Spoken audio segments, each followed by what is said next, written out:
नमस्कार, ये आकाशवाणी शिमला है। अब आप राजकुमारी चंदेल से कोविड-19 पर विशेष समाचार सुनिए। मुख्यमंत्री जयराम ठाकुर ने कहा है कि सरकार ये सुनिश्चित कर रही है कि महामारी के दौरान भी राज्य में विकास की गति निर्बाध रूप से चलती रहे। कल धर्मशाला में भाजपा कार्यसमिति की बैठक के समापन सत्र को संबोधित करते हुए उन्होंने कहा कि कोरोना काल में करीब 42 विधानसभा क्षेत्रों में 3,500 करोड़ रुपए के शिलान्यास और उद्घाटन वर्चुअल माध्यम से किए गए। मुख्यमंत्री ने कहा कि टीकाकरण के पहले चरण में राज्य 93,000 लोगों के टीकाकरण का लक्ष्य प्राप्त करने वाला है। उन्होंने कहा कि कोरोना महामारी में वर्चुअल बैठकों के माध्यम से सभी निर्णय व रणनीतियां निर्धारित की गई। इस दौरान पार्टी के हर कार्यकर्ता ने जरूरतमंदों को लाखों फेस मास्क, खाद्य किट और सैनिटाइजर वितरित किए। केंद्रीय स्वास्थ्य मंत्री डॉक्टर हर्षवर्धन ने कहा कि कोविड टीके सुरक्षित हैं। उन्होंने सभी नर्सों, आंगनबाड़ी कार्यकर्ताओं, स्वास्थ्य सेवा और अग्रिम पंक्ति के कार्यकर्ताओं से अपील की है कि वे कोविड वैक्सीन लगाने के लिए आगे आएं। कोविड टीकाकरण के बारे में गलत सूचनाओं, अफवाहों और नकारात्मक संदेशों को खारिज करते हुए उन्होंने कहा कि कुछ भ्रामक धारणाएं जानबूझकर फैलाई जा रही हैं जो सही नहीं हैं। उन्होंने लोगों से इनसे बचने को कहा।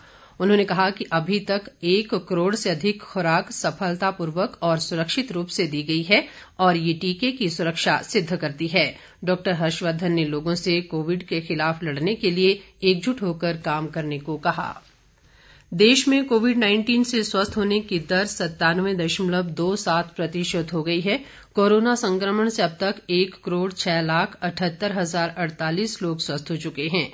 पिछले 24 घंटों में संक्रमण के 13,993 नए मामले सामने आए। वहीं इस दौरान 10,307 लोग स्वस्थ हुए। मौजूदा समय में देश में कोरोना के सक्रिय मरीजों की संख्या 1,43,127 रह गई है। देश में कोरोना संक्रमितों की कुल संख्या 1,09,77,387 तक पहुंच गई है। संक्रमण से अब तक देश भर में 1,56,212 लोगों की मौत हो चुकी है।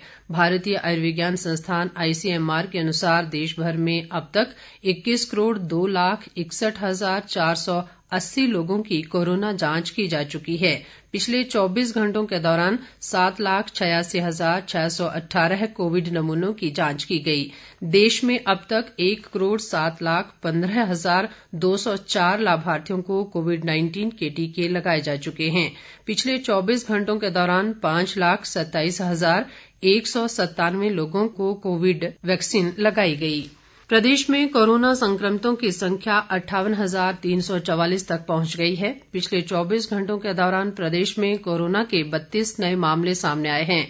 इनमें मंडी में 11, ऊना में 6, कांगड़ा में 4, बिलासपुर में 3, चंबा, सिरमौर और सोलन में 2-2 जबकि हमीरपुर व शिमला में 1-1 नया मामला शामिल है।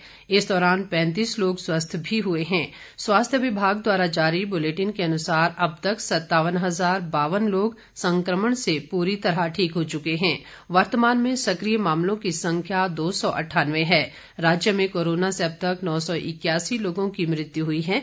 मौजूदा समय में ऊना जिला में सर्वाधिक 75 सक्रिय मामले हैं। इसी तरह कांगड़ा में 51, मंडी में 47, शिमला में 31, सिरमौर में 27, बिलासपुर में 21, सोलन में 20, कुल्लू में 11, किन्नौर में 7, चंबा में 5 और हमीरपुर में 3 कोरोना रोगी उपचाराधीन हैं। सोलन जिला के उपायुक्त KC चमन ने कल कोविड-19 टीकाकरण कार्यक्रम के अंतर्गत क्षेत्रीय अस्पताल सोलन में अपना टीकाकरण करवाया। उन्होंने लोगों का आह्वान किया कि कोरोना वैक्सीन टीकाकरण के संबंध में किसी भी प्रकार का भ्रम न रखें। कोरोना वैक्सीन बिल्कुल सुरक्षित है।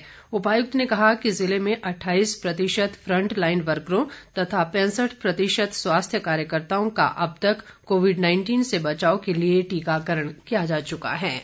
कोरोना बीमारी से बचाव के लिए सरकार द्वारा शुरू किए गए कोरोना वैक्सीन अभियान के तहत चंबा जिला में पहले चरण में 4,365 प्रथम पंक्ति के स्वास्थ्य विभाग के कर्मियों को टीके लगाए जा चुके हैं। मुख्य चिकित्सा अधिकारी डॉक्टर राजेश गुलेरी के अनुसार पहले चरण में 5,670 स्वास्थ्य कर्मियों को टीका लगाने का लक्ष्य रखा गया था।